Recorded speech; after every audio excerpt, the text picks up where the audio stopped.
Hello everyone. ಪ್ರಶ್ನೆ ಸಂಖ್ಯೆ 23 B ಯನ್ನ ಗಮನಿಸಿ. ಆಮ್ಲವು ಲೋಹದ ಕಾರ್ಬೋನೇಟ್ನೊಂದಿಗೆ ವರ್ತಿಸಿದಾಗ ಬಿಡುಗಡೆಯಾಗುವ ಅನಿಲ ಯಾವುದು?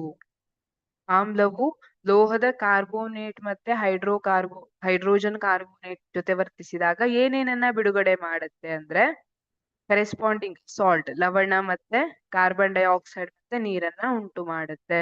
ಹಾಗಾಗಿ ಆಮ್ಲ ಲೋಹದ ಕಾರ್ಬನ್ ಜೊತೆ ವರ್ತಿಸಿದಾಗ ಕಾರ್ಬೋನೇಟ್ ಜೊತೆ ವರ್ತಿಸಿ ಏನೇನನ್ನ ಉಂಟು ಮಾಡ್ತದೆ? ಲವಣ, ಕಾರ್ಬನ್ ಡೈಆಕ್ಸೈಡ್ ಮತ್ತು ನೀರು.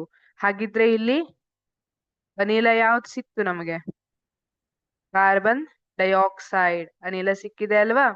ಹಾಗಾಗಿ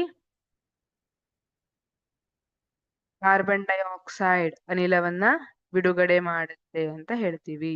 ಕಾರ್ಬನ್ ಡೈಆಕ್ಸೈಡ್, ನೀರು, H2O ಅಂದ್ರೆ ನೀರು.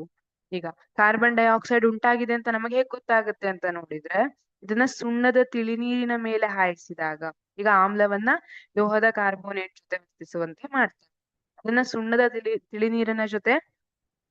ತಿಳಿನೀರಿನ ಮೇಲೆ ಹಾಯಿಸಿದಾಗ ಸುಣ್ಣದ ತಿಳಿನೀರು ಹಾಲಿನ ಬಣ್ಣಕ್ಕೆ ಅಂದ್ರೆ ಬಿಳಿ ಬಣ್ಣಕ್ಕೆ ತಿರುಗುತ್ತೆ. ಅವಾಗ ಇಲ್ಲಿ ಕಾರ್ಬನ್ ಡೈಆಕ್ಸೈಡ್ ಗೊತ್ತಾಗುತ್ತೆ. ಹಾಗಾಗಿ ಲೋಹದ ಕಾರ್ಬೋನೇಟ್ನೊಂದಿಗೆ ಆಮ್ಲ ವರ್ತಿಸಿದಾಗ ಬಿಡುಗಡೆಯಾಗುವ ಅನಿಲ ಕಾರ್ಬನ್ ಡೈಆಕ್ಸೈಡ್. Thank you.